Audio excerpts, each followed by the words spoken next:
Olá a todos que nos assistem, sejam muito bem-vindos a mais um programa da TV Câmara Municipal de Nova Friburgo. E para darmos início ao programa de hoje, iremos ouvir a palavra do excelentíssimo senhor presidente da Casa Legislativa, vereador Wellington Moreira.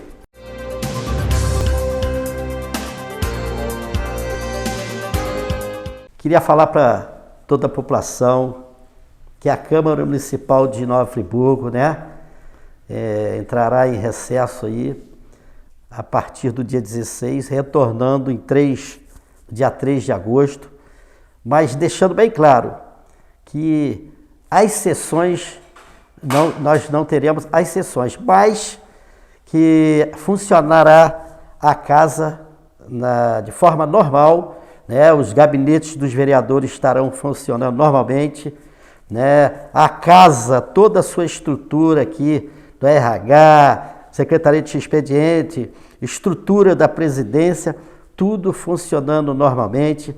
A casa não vai parar em momento nenhum. A população de Nova Friburgo, se tiver que vir aqui para fazer alguma reivindicação, para ir a algum gabinete, pode ter certeza que a casa estará funcionando.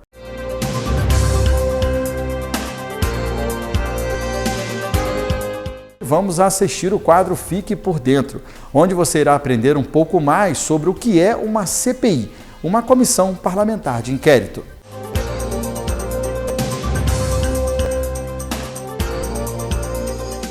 A gente passa a estudar agora, dentro do direito constitucional, a CPI, Comissão Parlamentar de Inquérito. As comissões parlamentares de inquérito são comissões temporárias que podem ser criadas pela Câmara dos Deputados, pelo Senado Federal ou por ambos em conjunto pelo Congresso Nacional, que a gente chama de CPMI, Comissão Parlamentar Mista de Inquérito, com o objetivo de investigar um fato determinado de interesse público. Então, a Comissão Parlamentar de Inquérito, ela tem prazo determinado, ela é criada para um fim específico e ela tem por objetivo investigar um fato também determinado, um fato também específico. E quais são os requisitos da CPI?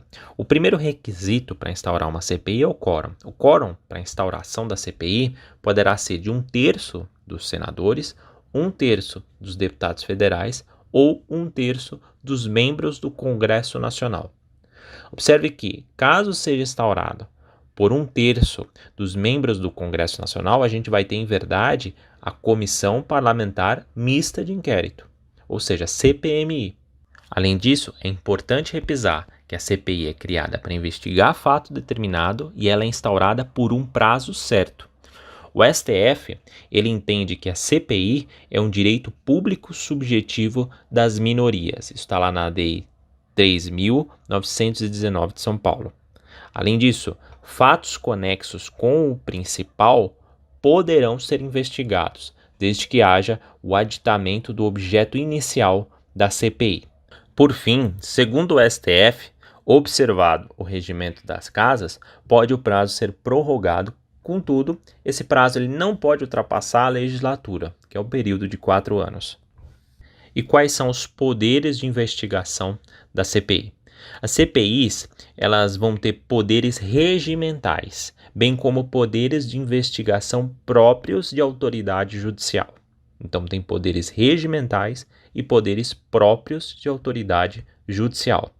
Contudo, segundo o STF, esses poderes próprios de autoridade judicial, eles restringem-se ao poder que tem uma autoridade judicial durante a fase de instrução processual.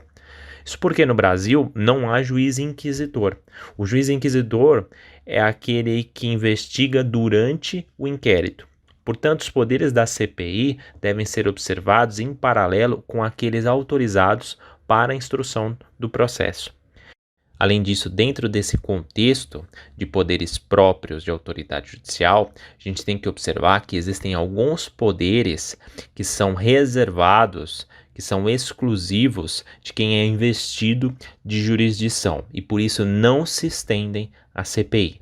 São os poderes resguardados pela reserva de jurisdição.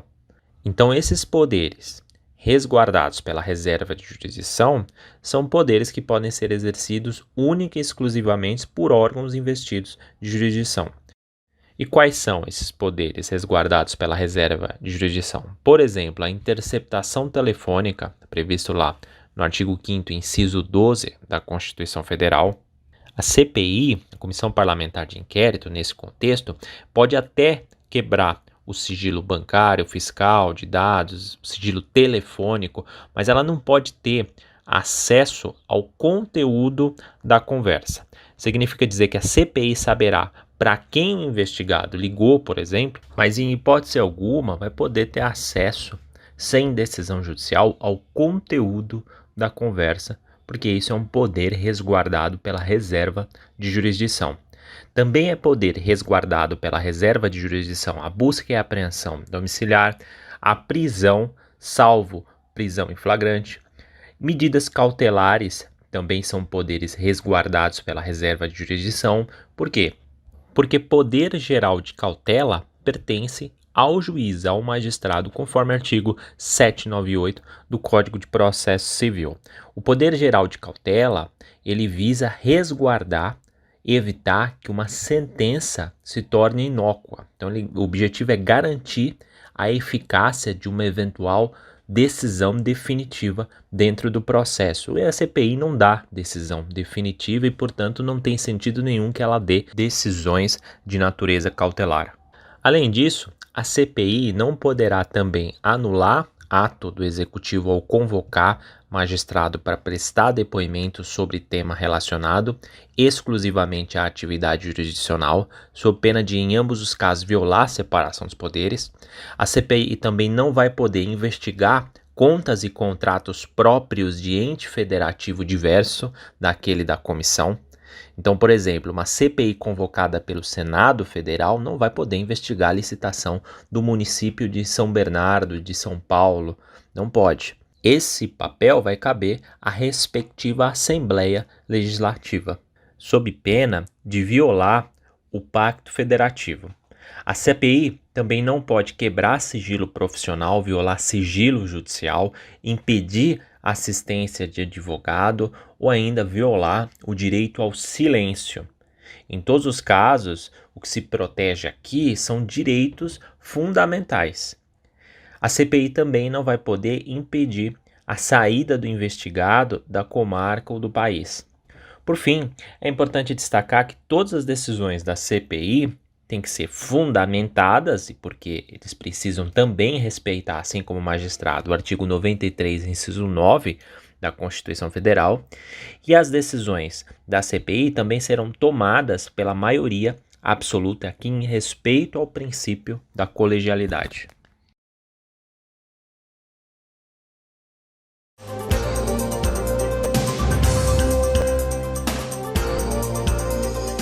E agora que você já sabe o que é uma CPI, nós vamos falar sobre a 41ª sessão ordinária da primeira sessão legislativa, que aconteceu na última terça-feira, dia 6 de julho.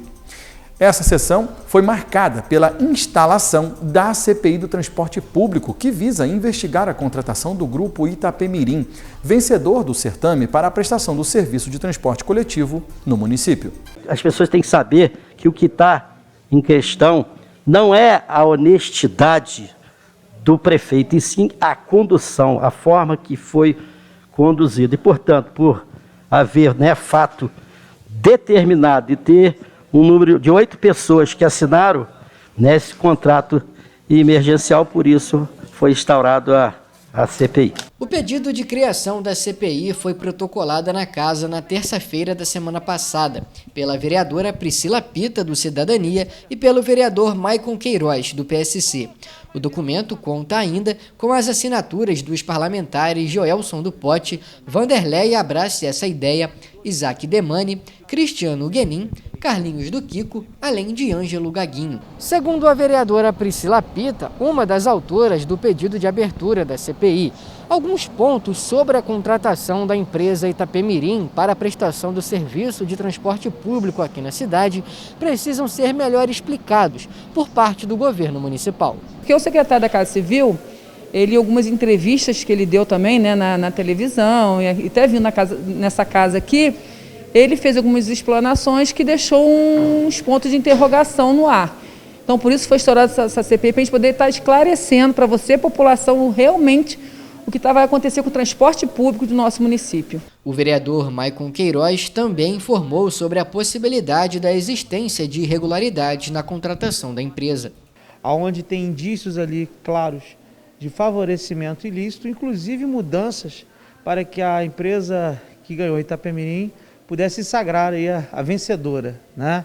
Então, por conta dessas irregularidades, denúncias, inclusive que fizemos ao Ministério Público e principalmente após a assinatura do contrato da Prefeitura com a empresa Itapemirim para prestar o serviço, a mesma não ter aí apresentado ônibus, outras situações e também algumas mudanças no contrato divergendo do emergencial, geraram nosso intuito de realizar essa CPI, justamente com o intuito de verificar essas irregularidades. Já o vereador Zezinho do Caminhão, o líder do governo municipal na Câmara, disse que a CPI precisa ser mais aprofundada. De acordo com ele, a contratação do grupo Itapemirim é apenas a consequência de um serviço mal prestado no passado recente da cidade. Apesar de eu discordar, ela está indo na consequência, não está indo na causa e consequência, podia ter unificado as duas coisas.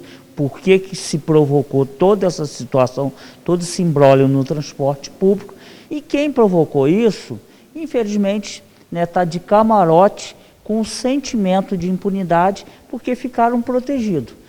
Tanto os agentes públicos, na época, seu prefeito Renato Bravo, junto com seu secretário da Casa Civil, Bruno Vilas Boas, juntamente com a participação da FAO, também está envolvida num monte de irregularidade. Vale lembrar que em 2018, o vereador Zezinho do Caminhão também propôs a abertura de uma CPI, esta para investigar os contratos emergenciais feitos com a empresa que fornecia alimentação para o Hospital Municipal Raul Sertã.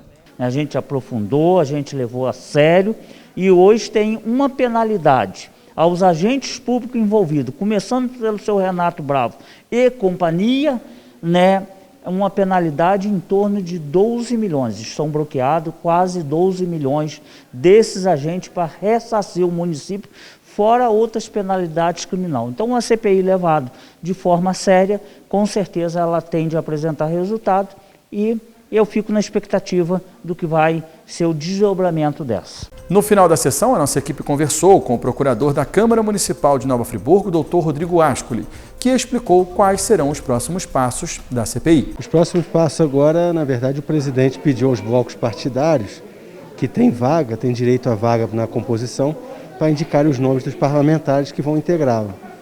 Fazendo essa indicação, vai ser publicada a portaria para início dos trabalhos.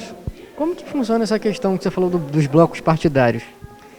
Porque, na verdade, a composição da CPI, ela é de acordo com o tamanho dos blocos, dos partidos. Ou seja, aqueles partidos que têm um número maior de parlamentar têm direito, até pelo seu tamanho, de acesso, de participar.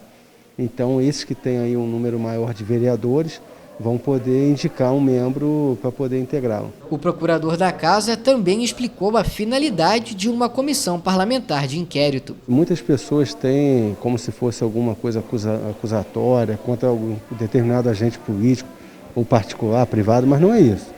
A CPI é meramente um processo de apuração, de investigar um processo, a sua regularidade, não nenhum tipo de acusação contra qualquer pessoa nisso. Então hoje essa CPI vai convocar pessoas, vai pedir documentos e vai verificar a regularidade desse processo. Vale lembrar que uma CPI não possui poder de punição, mas de acordo com a Constituição Federal, ela pode encaminhar suas conclusões ao Ministério Público para que o órgão, abre aspas, promova a responsabilidade civil ou criminal dos infratores, fecha aspas. No final dos seus trabalhos, ela vai fazer um relatório, onde ela vai encaminhar tudo que ela apurou para o Ministério Público, para os órgãos fiscalizadores, e ela também pode fazer proposições internas, como eventual algum projeto de lei, ou então até mesmo verificando ter tido alguma infração por parte de alguém, pode pedir até uma comissão processante, Então você vai ter os desdobramentos dela. Ela por si só não pune ninguém. O outro assunto abordado durante a sessão plenária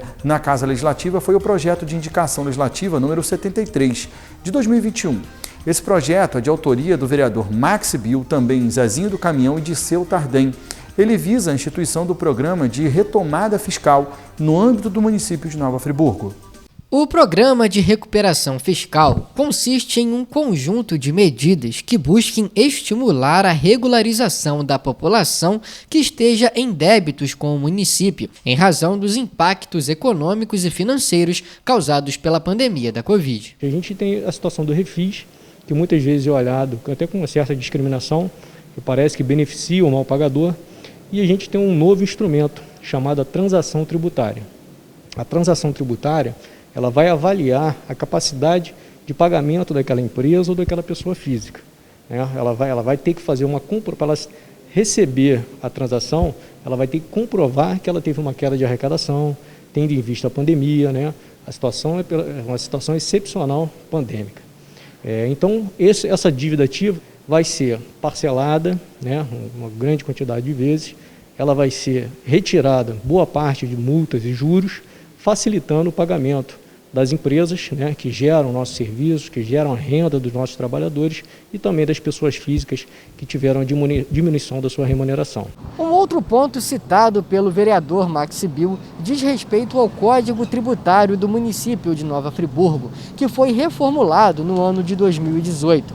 De acordo com o parlamentar, este documento precisa ser mais uma vez revisto. Realmente a reforma tributária não foi um sucesso, né? A gente recebe diversas reclamações, diversas demandas com relação a isso. Eu acho que a gente precisa acertar, a gente precisa corrigir e nós temos caminho. Você aumentar tributo não é o caminho, a gente precisa diminuir, gerar a possibilidade de criação de empresas e, consequentemente, geração de trabalho e renda. Uma outra matéria aprovada por unanimidade na Casa foi o projeto de lei de autoria da vereadora Priscila Pita, que dispõe sobre a remoção de veículos estacionados irregularmente por parte da SMOMO, a Secretaria Municipal de Ordem e Mobilidade Urbana. A proposta prevê que a remoção do veículo feita por reboque público ou empresa prestadora de serviço à Prefeitura só ocorra quando o responsável pelo veículo não estiver presente para a retirada do mesmo. Esse projeto eu fiz por questões da nossa mobilidade urbana, das situações que vem acontecendo no nosso município, de multas, que são muitas, e muitas que a gente vê de irregularidades, de filmagens que vem chegando nessa Casa Legislativa, de carros sendo rebocados, com seus proprietários do lado, podendo retirá-los. Então, eu fui vendo aquilo, falei assim, a gente tem que fazer alguma coisa a respeito disso.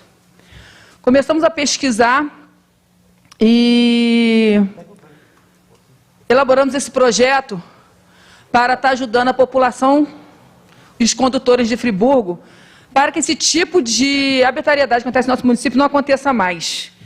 Inclusive, a gente tem relatos aí, no final de semana, turista ficando sem carro por conta disso. A pessoa está até do lado podendo tirar e eles, não vou tirar. Então, esse projeto é feito para isso, para a gente poder estar dando mais respeito ao ser humano, poder estar coibindo um pouquinho essa situação que está acontecendo no nosso município, de tantos reboques. Os números de reboques em nosso município é grande, é muito grande, vereadores. Eu peguei os números lá embaixo e é uma coisa assim por mês absurda. Então isso é para dar mais direito a gente cidadão, porque eles cobram a gente tanta coisa e os nossos direitos estão ficando muito para trás. É isso que eu não quero. E devido a esse processo legal, que o cidadão tem o direito de apresentar a sua devida defesa. E você chega e fala, e eles pegam e rebocam e levam embora, e não esquenta. Isso, às vezes, é final de semana, o carro fica preso, você fica sem carro. E isso dá-se muito também com as pessoas que, às vezes, precisam do seu carro para trabalhar, como o pessoal de aplicativo, taxistas, caminhoneiros. Já aconteceu casos que a sua ferramenta de trabalho, seu ganha-pão do seu dia a dia. E não só isso, casos que já foi relatado aqui, que inclusive rebocaram um carro uns tempos atrás aí, com a senhora dentro do carro, e eles nem viram a senhora dentro do carro, só foram descobrir que tinha uma senhora dentro do carro, porque a filha correu na Utran, foram abrir o carro, a senhora estava sentada dentro do carro. Então são relatos que acontece de coisas absurdas em nosso município, que a gente tem que estar vendo isso e fazendo projetos que favoreçam a gente, população, e que nos defenda desse tipo de situação de só multar, rebocar. A gente tem passado por uma pandemia, por uma situação grave de desemprego. Todo mundo sabe que o nosso município, inclusive, teve audiência pública nessa casa em relação a isso, a questão da fome, várias pessoas passando necessidade, passando fome. E essa cidade é uma cidade, na região serrana, a que mais multa, a que mais se teve multa nesses 6 meses, em relação a carro e vereadores. Está no meu gabinete para quem quiser ver, em relação a reboque. Também que estão rebocando de uma maneira que a gente fica de boca aberta com o que acontece. Um rapaz foi levar a mãe no túnel Caçuca para tomar a vacina do Covid, parou o carro. Enquanto ele parou o carro para tirá-la, para conduzi-la para a fila, o reboque da Altran veio, que é do lado, pois esse Caçuca é do lado, gente, do lado. E rebocou o carro dele. Quando ele chegou com a chave para tirar o carro, ele falou, não, seu carro vai ser rebocado, e não deixou tirar. Então, isso que aconteceu com ele, e ele teve que pagar a mesma taxa se o carro dele tivesse aqui no centro da cidade. Então, são situações que acontecem no nosso município, que a gente foi detectando, a gente foi vendo, e eu falei assim, não, vamos fazer um projeto de lei para que regulamentar isso, para que a população não fique, vereadores, população de casa. Vou usar uma palavra aqui, para mim, é sendo extorquida. Porque a gente é cobrado, só cobram, a gente tenta fazer o máximo que a gente pode, mas o governo também tem que fazer seu papel. Os agentes não têm essa sensibilidade, não sei de onde que vem a ordem, né? Se são deles mesmo, se vem ordem de cima. Quem não tem essa sensibilidade, como diz o nobre vereador, criança do lado, pai do lado, pessoa precisando trabalhar, estão rebocando e não esquentam a cabeça, como os vereadores dizem. A gente vê carro de turista sendo rebocado no final de semana, que não vão voltar mais para a cidade, não tem jeito, eles não voltam mais, porque eu vim aqui para quê? Para ser rebocado o carro de novo? O carro ficar preso aí? Logo em seguida, a vereadora Maiara Felício, do PT, apresentou um requerimento de informação com o Executivo Municipal, relativo à situação dos alunos da rede municipal de ensino, diagnosticados com alguma deficiência. Hoje nós vamos falar sobre os alunos da rede municipal de educação com deficiência, né? E esse requerimento vem, assim, de um lugar de muita estima, porque além de presidente da Comissão de Educação e Cultura, também faço parte da Comissão das Mulheres e Pessoas com Deficiência. E acho muito importante a gente debater sobre o tema. Então, estamos numa pandemia, né? Nossas crianças do ensino municipal de educação estão tendo dificuldades no aprendizado, tendo as suas aulas de forma remota. A gente está pensando sobre as nossas crianças, né, que também estão inseridas na rede, que têm aí, né, suas deficiências, pessoas com deficiências. A gente precisa se debruçar, vou pedir um pouquinho de silêncio aqui na sala, só para a gente manter a concentração e conseguir fazer um bom debate, né, uma boa reflexão. Será que a gente está conseguindo pensar em como o ensino tem chegado para essas crianças, para esses jovens? Então, esse requerimento vem nesse sentido, da gente pensar como está sendo feita, né, a aplicação dos mediadores de forma remota para essas crianças, para esses jovens. Quantos são, quantas crianças na nossa rede nós temos que têm deficiência? Como é ali a qualificação, né? Porque as deficiências são várias. Então, será que temos mediadores com uma quantidade interessante para dar conta, né, dessa diversidade de deficiências para o número de crianças inscritas na rede? Então, acho que a reflexão que vem no dia de hoje é sobre isso. Acho muito importante contar para vocês também que recebi lá no gabinete 2 visitas. Uma de uma mãe que tem um filho que tem síndrome de Down e que é extremamente engajada, milita muito nesse sentido, para garantir que outras crianças, outras mães, tenham um atendimento de qualidade na rede. Eu acho isso importante, né? porque ela está ali no lugar de usuária, né, do poder público, das políticas públicas, e ela quer fazer com que outras companheiras, né, com semelhantes, tenham o mesmo acesso ou expertise que ela tem, né? E eu acho muito importante ressaltar essa mulher na noite de hoje. E a segunda visita foi também de um mediador que procurou o gabinete, junto com o gabinete do Marcinho, né, que não está nessa casa na noite de hoje, com um projeto incrível que possibilita ali a mediação para alunos do EJA, para jovens, né, que ainda estão no programa de ensino, mas que têm essa dificuldade de ter um mediador. E é por isso esse requerimento de informação, porque eu não estou nessa casa simplesmente para produzir matérias legislativas, mas para entender como já funciona a rede e ser assertivo, objetivo. Essa tribuna não vai ser usada para passar qualquer coisa, simplesmente para angariar, né, pessoas junto à nossa mandata. Eu acho que é muito importante a gente ressaltar isso, porque a procura veio de um cidadão, de uma pessoa que teve uma ideia e que quer ser representada, né? E com muito orgulho eu venho na noite de hoje anunciar essa representação que a gente está a fim de fazer. Vale lembrar que na última segunda-feira, dia 5 de julho, a vereadora Mayara Felício presidiu uma audiência pública realizada no plenário da Câmara Municipal. Essa audiência teve como principal objetivo promover o debate sobre as políticas públicas que devem ser desenvolvidas para a população que se encontra em condições de insegurança alimentar. O termo insegurança alimentar é empregado quando determinado grupo social não possui acesso regular e permanente a alimentos de qualidade e em quantidade suficiente, sem que isso necessariamente comprometa o acesso a outras necessidades essenciais. Há de se destacar que a própria Constituição Federal diz em seu artigo 6º que a alimentação é um direito social do brasileiro. A vereadora Mayara Felício levou este tema à Casa Legislativa. Acho importante a gente ressaltar que nós temos uma fome urbana em Nova Friburgo. A gente acha que só as pessoas longe, né, dessa organização, desse agito, que sentem fome, mas muitos dos nossos vizinhos podem estar passando por fome hoje e a gente não sabe. Além da vereadora, também estiveram presentes na sessão os parlamentares Zezinho do Caminhão, Dirceu Tardem, Wallace Piran, Wallace Merquioro, Cláudio Leandro, Max Sibil e professor André, além de representantes de organizações de classe e do poder público municipal. O tema insegurança alimentar foi abordado durante a sessão por todos os presentes, em especial pela pesquisadora Emília Jomalines, da Universidade Federal Rural do Rio de Janeiro. Ela apresentou os resultados de uma pesquisa feita no fim do ano passado e publicada este ano, que traz números preocupantes sobre a realidade da fome no país. A pesquisa ela identifica 116 milhões de pessoas em insegurança alimentar.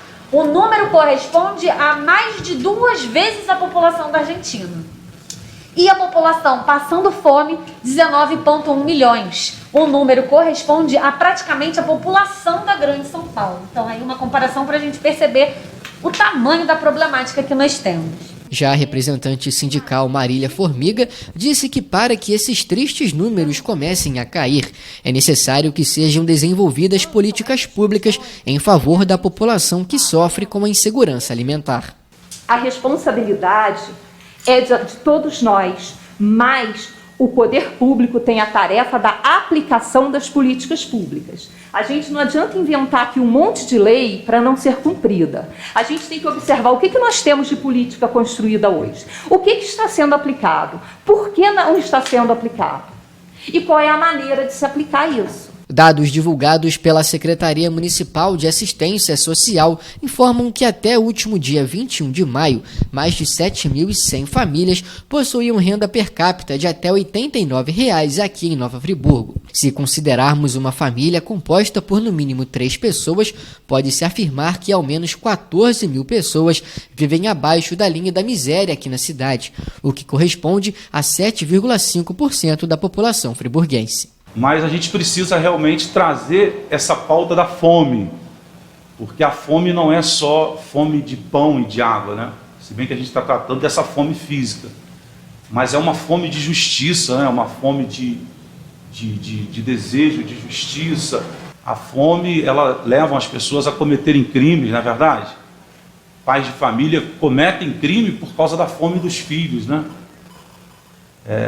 Então, essas políticas públicas, elas têm que ser colocadas em pauta mesmo aqui, tem que ser trazida à tona. Após quase 4 horas e meia de duração, a audiência pública foi encerrada com a fala do representante do coletivo Temos Fome, Wilke Mafor. Nós, de certa forma, alcançamos o objetivo de chamar a atenção da sociedade friburguense a respeito dessa grave situação de fome que enfrenta a cidade, né, a população, sobretudo, mais vulnerável, e que nós estamos aí nos empenhando, né, em sair aqui com esse propósito de colocar na pauta, na agenda desse município, a segurança alimentar e nutricional. Acho que esse é o nosso compromisso aqui, né, da sociedade civil com o poder público, no sentido de caminhar com essa pauta, com essa agenda, né, para que a gente consiga ver num horizonte aí uma perspectiva de saída dessa situação para essas famílias em situação de vulnerabilidade. E agora nós vamos falar sobre os principais temas que foram abordados na 42ª sessão ordinária, ocorrida na última quinta-feira, dia 7 de julho. A sessão teve início com a aprovação do projeto de lei ordinária número 16 de 2021, que dá a denominação de Paulo Fernando Gama da Mota a uma quadra de esporte no bairro de São Geraldo. Hoje falar um pouquinho de uma pessoa muito importante na nossa comunidade, Paulo Fernando Gama da Mota, que é nascido e criado lá no bairro de São Geraldo. Toda a sua infância, né? Lá desde a infância no esporte, trabalhou muitos anos também na fábrica Aga e nos últimos anos aí foi mais de 12 anos administrador de bairro lá na minha comunidade, desde o governo Saudade, parece que já no segundo governo de Saudade Braga ele já era o administrador naquela comunidade, onde ele trabalhou lutando lá com todos os seus esforços para manter aquelas ruas limpas, fazer o máximo pelaquela comunidade, junto à administração. Quem conhece administração pública e administração de bairro sabe bem as dificuldades que é. E nos últimos 4 anos aí de trabalho, ele foi um funcionário que trabalhou inclusive também com o falecido Paulo Gomes, lá na usina de asfalto, onde desempenhou um papel muito importante aí, ajudando a asfaltar e levar asfalto para várias ruas de Nova Friburgo, onde a gente via a sua luta, depois que saiu do bairro, para aquela importante usina, durante o tempo que ela funcionou, né? Então, foi sempre amante do carnaval aí, não tendo uma escola fixa, né? Paulo Fernando era uma pessoa que gostava, era amante do carnaval aí, então sempre via ele desfilar Saudade, na Imperatriz de Olaria, via ele lá na Vilagem do Samba, além das escolas de samba, alunos do samba também, todas essas escolas de samba, via ele participar dos blocos de enredo, né? Globo de Ouro, Bola Branca, Raio de Luar, era um grande amante do carnaval. Junto comigo ele foi fundador, né? Eu era presidente, fui presidente lá do bloco Vem Que Tem, um bloco fizemos 5 carnavais de primeiro lugar, 5 títulos, né? Um segundo lugar, um terceiro. Ele foi fundador do bloco lá em São Geraldo comigo, um bloco que não visava só o carnaval, o samba, era uma ação social, arrecadando cestas básicas, alimento e os cobertores. Na época do frio, a gente tinha um grande projeto social dentro do bloco Vem Que Tem, que inclusive fazia parte com o projeto Bom de Bola, Bom na Escola, com um projeto esportivo que também era agregado junto a esse projeto de carnaval lá. E um grande atleta de esporte, uma pessoa amante do futebol, jogou em vários clubes, todos os campeonatos que ele podia participar na cidade aí, e por ser um amante do esporte, um amante do futebol e fazer a prática esportiva, eu vendo que aquela quadra não tinha um nome, as pessoas falaram, você podia colocar aí o nome do Paulo Fernando, já que ele é um amante do futebol e a quadra não tem nome, então seria uma coisa viável, já que o bairro São Geraldo tem uma tradição lá, assim, né? Nair de Araújo Rodrigues, o colégio, por exemplo, quem foi Nair de Araújo Rodrigues? Foi a primeira professora do bairro São Geraldo, então tem esse nome. José Copertino Nogueira, que é o nome do posto de saúde, antes de existir lá um médico para atender no bairro, era uma pessoa que trabalhava lá na antiga, né, como a gente fala, com ervas medicinais, esse tipo de ação assim, então foi uma homenagem também para a família, colocar o nome do posto de saúde, posto José Copertino Nogueira. Então fico assim, muito feliz de estar trazendo, inclusive teve um abaixo assinado lá na comunidade, que com uma semana só que rodou lá rapidinho assim, com 5 dias, deu mais de 100 assinaturas, eu acho que nem precisava mais, então a gente agregou o projeto de estar colocando essas assinaturas. Se tivesse lá rodando até hoje, teria mais de 1.000, 2.000 assinaturas, porque era uma pessoa do bem. E deixo aqui um pedido aos nobres colegas aí, para que a gente possa nomear, eu acho que até todas as instituições, na verdade, deveria ter um nome, né? Estava até vendo o nobre colega Zé Roberto agora, parece que Estava comentando, parece no posto do Cordoeiro, agora colocaram o nome lá, posto do Cordoeiro, mas parece que já tem até um nome lá no posto, né? Então, assim, acho que as entidades que têm esse nome devem manter o nome e a tradição, até porque está honrando o nome de uma família, alguém que fez, pelo ato de saúde, esporte e educação, alguma coisa naquela comunidade. Após a fala do vereador Wallace Piran, o parlamentar Ângelo Gaguinho, do DC, subiu à tribuna para defender um requerimento de informação de sua autoria, que questiona o Poder Executivo quanto aos procedimentos adotados para a recuperação e restauração do ponto de cultura do Casarão de Rio Grandina, localizado no 2º Distrito. Aqui é a voz do Gago, direito de todos. Boa noite, aqui eu sou o presidente, senhor vereadores, senhoras vereadoras. Então, eu fiz esse requerimento de informações porque esse casarão é um patrimônio histórico lá de Rio Grandina, antiga estação do trem. E eu lembro que a última reforma foi na época que eu fui presidente da Associação de Moradores de Rio Grandina. Isso tem uns 25 anos atrás. Uns 25 anos atrás, para você ver. Então, foi através da Unesco, junto com a equipe da Associação de Moradores, que fizemos o levantamento, inclusive o material que se encontra lá, que era a parte de cozinha, que fazia pão, doce, isso foi tudo foi conseguido através da Unesco. Então, para você ver quanto tempo faz.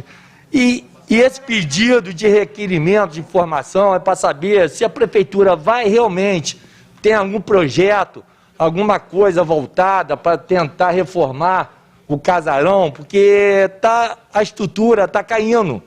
E aquilo não pode ficar pelo o tempo vai derrubar, se a prefeitura não tomar uma atitude. Já na hora livre, os parlamentares tiveram até 11 minutos para se pronunciarem. Um dos primeiros vereadores a fazer o uso da tribuna foi o vereador José Roberto Fuli, do PSC. Ele falou sobre as obras que vêm sendo realizadas pela Secretaria de Serviço Público no bairro Ponte da Saudade. Falar sobre o trabalho da Secretaria de Serviço Público que está sendo feito lá no nosso bairro. É o trabalho de substituição de bueiro e aquela capina que está sendo feita lá. E sobre o problema que a gente está tendo lá de pessoas que fecharam uma via, né? Fecharam uma via com uma cerca e a gente está sendo questionado, está sendo solicitado. Essa demanda eu passei para a Secretaria de Meio Ambiente para que tome providência, porque é uma via onde que as pessoas têm um acesso da antiga linha férrea Leopoldina para Rua Felipe Camarão. E a gente está solicitando, né, que seja verificado para ser retirada essa cerca, porque a via pública ela não pode ser fechada, ninguém pode pegar uma via pública e fechar a bel prazer. E a gente fez essa solicitação e tivemos na segunda-feira no Rio de Janeiro, até agradeço aí essa casa, estive no Rio de Janeiro, lá vendo a situação sobre o retorno e conclusão das obras do Hospital do Câncer. Tivemos lá na segunda e tivemos também na terça, verificando essa questão do retorno da obra. Até o deputado licenciado Max Lemos, a qual até falou do vereador Cristiano Guenin, deixou um abraço para o vereador e também para o vereador Jânio. E o secretário de obras, Max Lemos, que hoje está na Secretaria de Obras, ele falou que já está na mão dele, mostrou lá na gente o projeto, ele pegou junto à Secretaria de Saúde, as reuniões estão constantes, além da obra do Hospital do Câncer, também o Instituto do Cérebro, que será terminado também a obra lá no Rio, e a gente verifica que é importante a gente poder é importante a gente ter um mandato e buscar a população também, para não a população cobrar seus direitos, como o Gaguinho disse aqui, né, que a gente paga os impostos. Todos nós aqui, vereadores, também pagamos impostos. Muitas vezes a gente somos funcionários da população e também pagamos nossos impostos, somos funcionários de nós mesmos também. Então, a gente agradece também essa atenção que o secretário Max Lemos e também ao senhor Jair da SEAB. O senhor Jair também deu para a gente levou algumas demandas de alguns bairros também, solicitando conhecer alguns projetos. A gente precisa muito de uma creche ali na Ponte da Saudade, devido a gente ter aquela situação do circuito do Moda Íntima, que é um dos primeiros circuitos aqui na cidade, logo na chegada, aqui na Ponte da Saudade, e muitas mulheres aqui do centro da cidade ou de outros bairros trabalham na Ponte da Saudade. Muitas vezes tem que ir em determinado bairro deixar os seus filhos e depois para a Ponte da Saudade, e a gente há muito tempo vem ver que a demanda lá cresceu muito. Então a gente precisa que ali seja construída uma creche, além também de uma unidade básica de saúde, muito importante. Estive lá com o vereador Wallace Piran, inclusive sábado no nosso programa de TV, vai estar passando, está reprisando no caso, passou sábado passado, às 14 horas, o programa com a entrevista com o vereador Wallace Piran, falando ali do seu bairro, aquela conquista ali daquela unidade básica de saúde tão importante, aquela reforma, né, tão importante que o vereador lutou tanto. E também agradecer o vereador por ter ido no nosso programa de rádio também falar dessas demandas lá. E em breve a gente vai estar levando demais outros vereadores. Importantíssimo a comunidade saber que o seu vereador está atuando ali e nosso canal está aberto. E, um dia a gente tem desejo de ter uma unidade básica de saúde também no nosso bairro. Porque ali, senhor presidente, vem turista de todo o Brasil. Ali o sábado, de quinta-feira em diante, aquilo já fica, graças a Deus está voltando, fervilhando de pessoas ali comprando, é o comércio de compra, né? E eles estão, passa a mão ali, não tem para onde, nem um local de aferir uma pressão.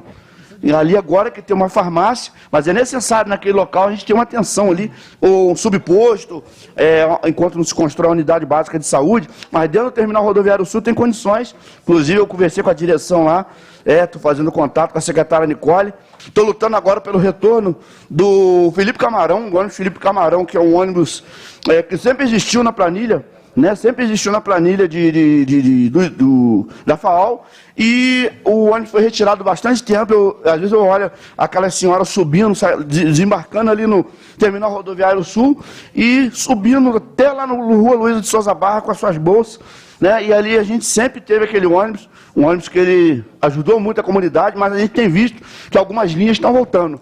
Então fizemos ofício do nosso gabinete para que se veja a possibilidade do retorno daquela linha, né? E a gente vai estar encaminhando. E a gente, nós conseguimos ali terminar aquele trabalho de limpeza e desobstrução ali dentro daquele hospital, né? A prefeitura fez aquela limpeza. Eu quero agradecer muito aqueles pessoal que trabalha ali na roçadeira, aqueles homens são incansáveis, porque eles encontraram de cobre ali naquele lugar também, e botaram a vida em risco ali, mas se vocês forem lá, vocês vão ver. Eu, por exemplo, tem local ali que eu nem sabia que existia. Encontrei lá um local onde eles pegaram, colocaram as máquinas de lavar, máquinas de secar, que era do Cávio no tempo. Aquilo enferrujou tudo, aquilo podia ter sido doado para uma instituição como o asilo, Casa dos Pobres. Aquilo acabou tudo. Logo em seguida, o vereador Zezinho do Caminhão, do PSB, se pronunciou em defesa de 3 servidoras aposentadas da Prefeitura Municipal, que disseram estar há vários anos sem receberem reajuste em seus benefícios. Hoje, eu quero falar sobre 3 funcionárias que eu encontrei na recepção da Prefeitura, vereadora Priscila. Inclusive, Vossa Excelência conhece essas pessoas, elas são aposentadas e pensionistas. Estavam as 3, elas vivem peregrinando desde que eu iniciei o mandato, vereadora Priscila, aqui dentro dessa casa, na Prefeitura, porque o salário delas não é reajustado, mas há muito tempo, São funcionários da educação, como em outros setores, né? E é uma desvalorização completa dessas profissionais, né? Produziram tanto para essa cidade, né? Fizeram formação de várias pessoas. É possível que muitas dessas pessoas estejam aqui dentro e hoje elas ficam nesse martírio, nessa peregrinação para conseguir um mínimo.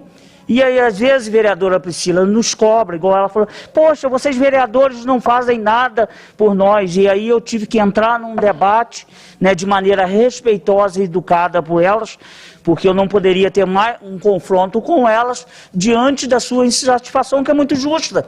Trabalhar tantos anos, quando chega numa aposentadoria, o salário que recebe mal dá para cumprir com a medicação que precisam. Então é assim, e a gente fica numa impotência muito grande, porque você quer produzir para essas profissionais e não se consegue, você não tem o caminho. né? Então, fica aqui a minha saudação a essas pessoas, né, que elas não desistam, né, que em algum momento as coisas vão acontecer. Quero também aqui fazer um agradecimento ao vereador Isaac. Vereador Isaac, eu nem vou citar a situação, mas eu quero dizer a Vossa Excelência que são nos simples gestos que se constrói grandes amizades e respeito. Tá? O senhor pode ter certeza que hoje eu fiquei, assim, agradecido, né, porque é uma coisa espontânea, né, uma coisa que saiu do seu coração, né, dentro da simplicidade do que chegou até a mim, mas que a gente guarda aqui no coração. Esse tipo de situação que vale a pena dentro da Câmara de Vereadores. Então fica aqui o meu agradecimento a Vossa Excelência. Espero algum dia conseguir retribuir da mesma forma, saindo do coração. Já a vereadora Priscila Pita criticou o governo municipal devido à lentidão para a realização de obras de melhorias no bairro Olaria. Principalmente para a minha comunidade do bairro de Olaria, Cônigo, Cascatinha, Vargem Grande, Garrafão, Sítio São Luís, toda aquela localidade, Nosso Sonho, Novo Lar, que tem cobrado atitudes, e dizer a vocês que eu sei bem da realidade, conheço bem, até porque eu fui subprefeita no bairro, conheço todos os problemas do nosso bairro, tenho cobrado isso ao Executivo, às secretarias, para que as atitudes sejam tomadas, só que nem sempre é na velocidade que eu tinha como subprefeita. Porque quando subprefeita, vocês lembram muito bem, eu tinha aquela velocidade, o interesse de estar realmente fazendo para a população, ver a população satisfeita e contente com o serviço. Não sei se é por a gente ser mulher, a gente tem um olhar diferenciado, como eu sempre falo. Eu corri para poder estar atendendo, para poder estar fazendo, realizando. Isso era sábado, domingo, feriado, não tinha essas questões comigo. Só que hoje, infelizmente, eu não estou mais no Executivo, eu estou no Legislativo. Hoje eu tenho cobrado bastante, tem vários ofícios no meu gabinete, solicitando iluminação pública para o bairro, que o bairro está às escuras, Alto de Olaria, várias reclamações, Nosso Sonho, Novo Lar. Onde que eu moro mesmo, no bairro Bela Vista, as ruas estão todas às escuras. Questão de varreção, que o serviço está precário, nós não temos, está muito ruim. Capina, Vale dos Pinheiros, Parque São Clemente, reclamação constante. O bairro onde que o IPTU é caríssimo. Os moradores têm ligado reclamando bastante em relação ao bairro lá, que está tudo bem abandonado. Na minha época, eu mantinha um bairro organizado, limpo, e a comunidade sabe muito bem disso, do meu esforço, do meu empenho de manter nosso bairro sempre bem organizado e bem limpo. Asfalto nem se fala, as ruas, os últimos asfaltos feitos no bairro de Olaria, foi quando eu estava como subprefeita e na época de Rogério Cabral. Foi os asfaltos que foi feito em Olaria, vereadores. Depois disso, acabou. Nunca mais ninguém fez asfalto nenhum lá, nunca mais ninguém foi para lá fazer mais nada. Se eu não tivesse feito naquela época, não tinha feito. A força da mulher tem que prevalecer e ela vai prevalecer enquanto eu estiver nessa casa, enquanto estiver à frente à pasta da vereança, lutando pela nossa comunidade. Dizer que em 6 meses de governo, desde lá de trás, estou cobrando para que conserte o acesso da estrada do Pico do Caledônia. Que a última vez quem fez aquele acesso fui eu, vereadores. E eu sei como consertar. Vou repetir de novo. Se vocês não sabem, me procurem, me peçam ajuda, que eu mostro como é que faz. Agora, não pode, a população está querendo ir lá em cima, as torres estão lá, fui lá, as crateras estão enormes, e até o momento, nada de providência foi tomada, nenhuma atitude foi feita, vão esperar os sinais caírem, dar um colapso total aqui embaixo para tentar resolver. Então, eu estou tentando prevenir, ajudar. Só que, infelizmente, a nossa voz tem hora que não é escutada pelo Executivo, eu só lamento. Após o pronunciamento da vereadora Priscila Pita, o vereador Cristiano Huguenin, do MDB, foi à tribuna. Ele utilizou o seu tempo para falar sobre a necessidade de se reformular o Código Tributário Municipal. Eu venho à tribuna nessa noite para falar de justiça fiscal. Justiça fiscal que é, sobretudo e principalmente, o norte que qualquer questão tributária, qualquer questão orçamentária proposta pelo ente da federação tem que se basear. É porque é sobre ela que vai recair todas as obrigações tributárias à coletividade. E um dos princípios, se não esse princípio da capacidade contributiva, que está lá no artigo 145, parágrafo 1º da Constituição Federal, ele fala isso, que é exatamente isso. As despesas da coletividade têm que ser suportadas por cada um de nós na medida de cada aptidão econômica que cada um possa ter. Se você possui um imóvel, você vai pagar um valor X de IPTU. Se você possui um veículo, você vai pagar um valor X de IPVA. Se você possui dois, vai pagar dois valor X. E por que eu estou fazendo essa menção aqui a esse tema tão importante, tão brilhante do direito do nosso país? Um dos ramos mais lindos do direito, que é o direito tributário. É para a gente iniciar nessa casa uma modificação do Código Tributário Municipal.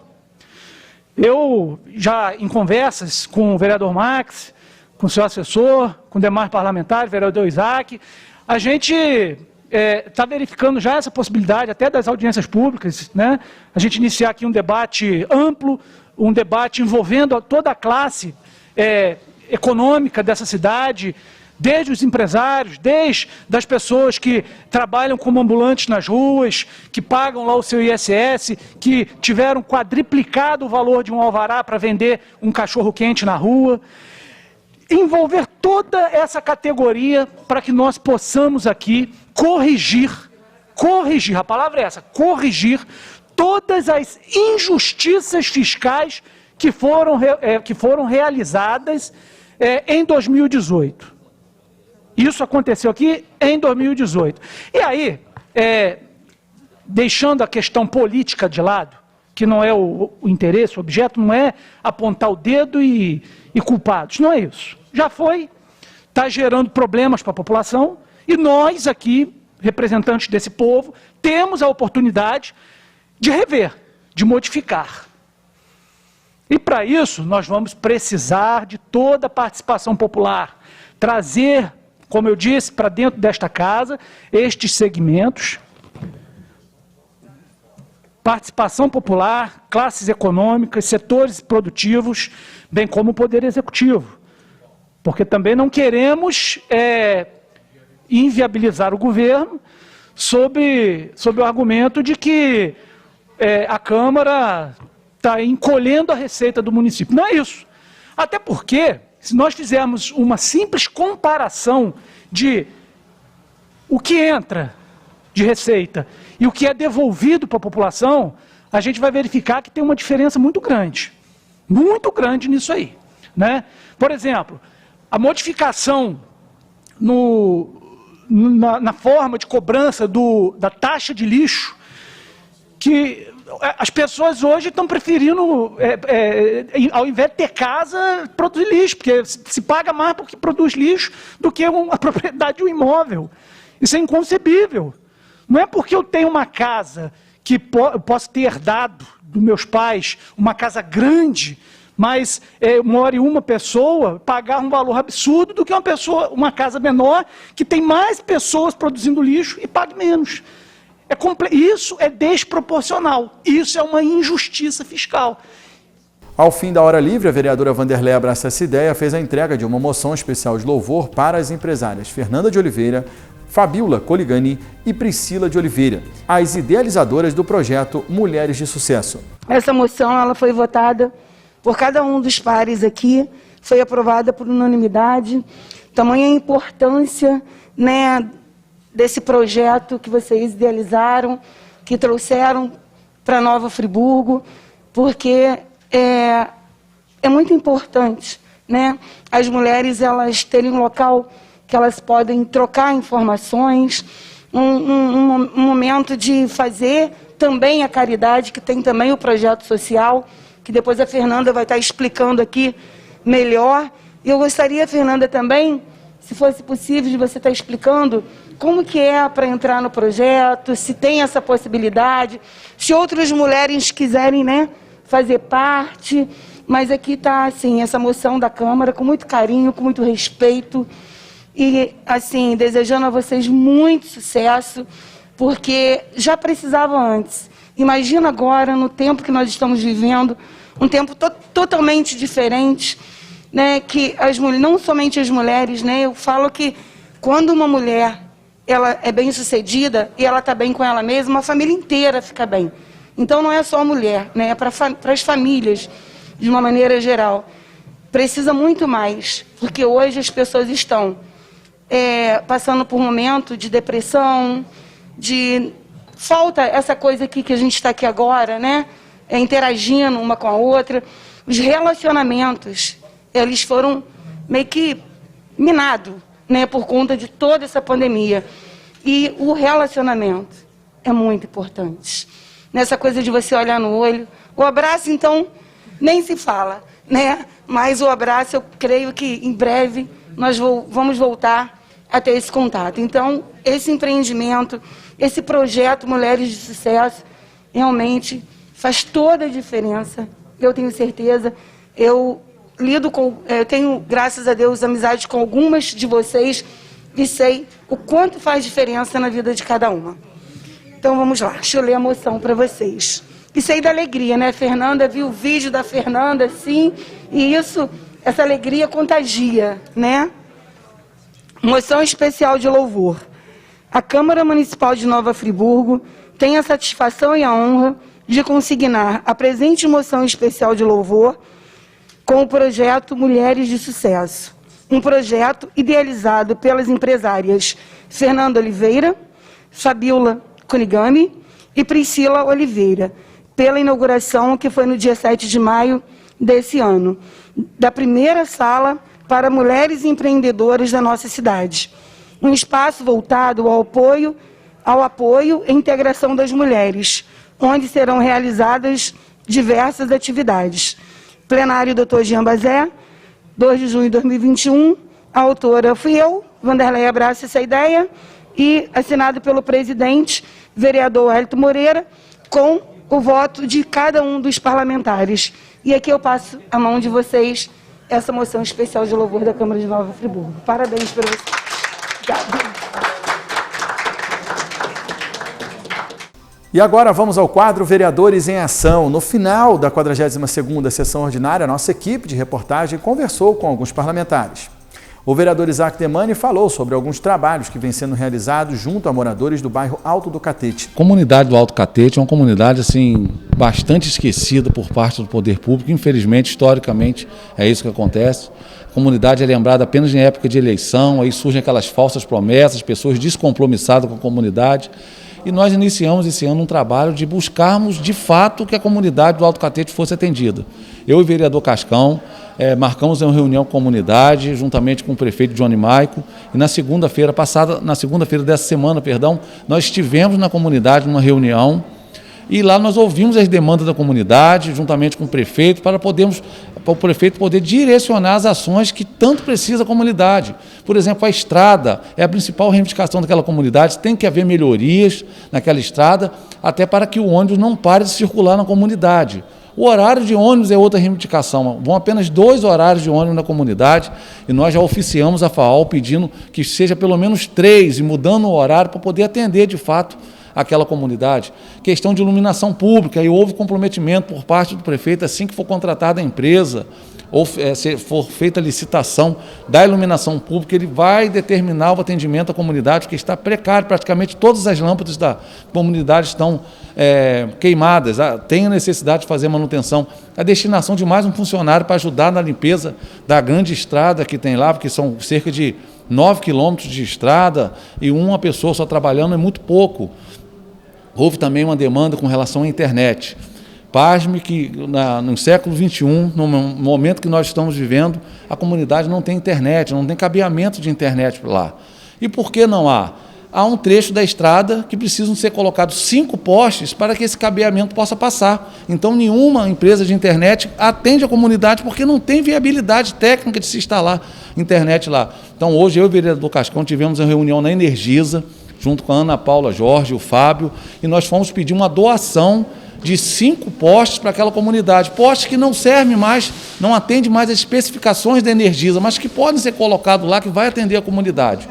E nós fizemos esse pedido, oficializamos um pedido de doação e pedimos que a Energisa fincasse esses postes lá numa doação à comunidade. E a Ana Paula falou que vai levar ao conhecimento dos diretores e vai trabalhar para que essa comunidade seja atendida.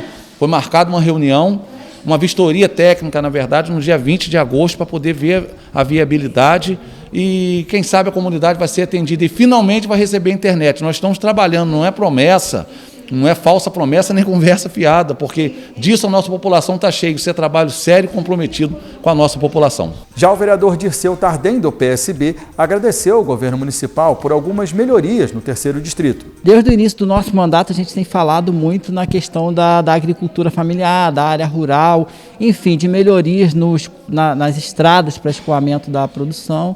Né? E a gente já teve alguns avanços, a gente já teve algumas atuações por parte da Secretaria de Agricultura e da Subprefeitura nos atendendo. Então, algumas estradas já foram feitas, né? A gente tem a grata satisfação de dizer que Barracão dos Mendes, Pilões, Jaborandi, Fazenda Campestre, atualmente, né, no dia de hoje, eles estão trabalhando na comunidade de São Lourenço. Então, é uma melhora satisfatória e necessária para o produtor, né, para o agricultor familiar, já que é o arroz com feijão a gente ter como escoar a nossa produção de uma forma melhor. Lógico que muito ainda tem que ser feito, né? A gente precisa ter um planejamento por parte, né, do governo, por parte das secretarias, para que nos próximos anos a gente possa ter um trabalho mais permanente e que possa ter uma durabilidade melhor. Quais são essas demandas que o senhor acha que ainda precisa melhorar? Então, a questão das estradas, né, do escoamento, é um fator que a gente precisa trabalhar muito nessa situação aí, e vários outros desafios que a gente tem. Hoje a gente tem alguns lugares que ainda a maioria das pessoas produzem, né, a céu aberto, tem dificuldade em relação às intempéries, geada, principalmente nessa época, às vezes uma chuva demais, né, e a gente precisa se modernizar e ter conhecimento e apoio governamental para que a gente possa, no futuro, ter uma agricultura mais segura, onde o agricultor não fique tão exposto como a gente vê hoje. Outro assunto abordado pelo senhor também, logo no final da sua fala, foi em relação à volta das aulas, né? Como que o senhor tem visto isso?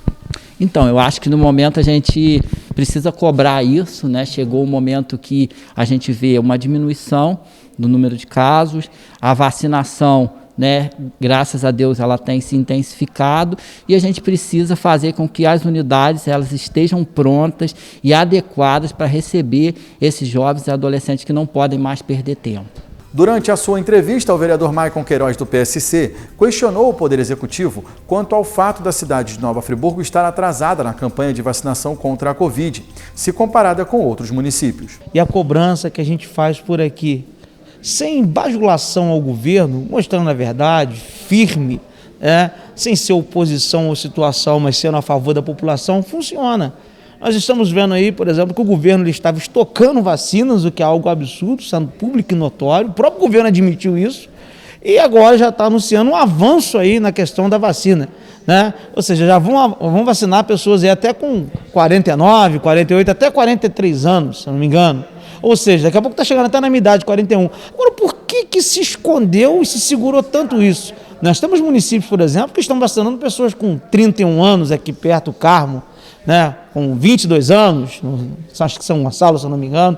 Ou seja, a gente já poderia ter avançado. O governo segurou, para agora resolver soltar a questão da vacina, o que é absurdo. Quantas pessoas que morreram, isso é alvo de investigação séria que tem que ser feita, que morreram, poderiam ter sido salvas se tivessem tomado essa vacina. Ou seja, isso prova que a partir do momento que a gente fala, que a gente cobra, que a gente mostra a verdade, as coisas começam a funcionar. E é assim que tem que ser, né? Na verdade, a gente não era para ser assim, era para as coisas funcionar direito. Mas tem que funcionar a partir de cobrança e de estar em cima. Por exemplo, 192, lá no Hospital Municipal Raul Sertã, nós mostramos o problema do mofo. E agora já anunciaram que vão reformar. Então, essa tem que ser a atuação do vereador, cobrar, mostrar a verdade, não ser um funcionário de prefeitura e puxar saco de prefeito, mas sim mostrar a verdade em busca de solução para a população. E finalizando o quadro Vereadores em Ação, nós falamos com o vereador professor André do PL. Ele voltou a pedir à prefeitura para que acelere a campanha de imunização contra o novo coronavírus. Tem um pouquinho ali da minha perturbação no governo municipal, porque desde que esse novo governo começou, que aí eu estou como vereador, né? Então eu pude cobrar, como pessoa ano passado eu não podia cobrar. Mas esse ano eu cobro sim. Então, desde o início, desde janeiro, quando eu assumi, estou cobrando, cobrei para os profissionais da saúde, sem exceção, cobrei para o pessoal da educação, cobrei para as pessoas de forma geral. Eu falei, prefeito, a vacinação está lenta, precisamos acelerar isso aí. E foram dezenas de reuniões, ficando lá no pé mesmo, cobrando a Secretaria de Saúde, a Prefeitura, o prefeito. E, graças a Deus, essa semana vai dar uma melhorada, né? Mas tem minha mão sim, vou continuar perturbando e só vou parar de falar de vacina e de cobrar vacina quando todos estiverem vacinados, porque uma vacina é direito de todos. Como eu falo sempre, vacina não é no papel não, é no braço.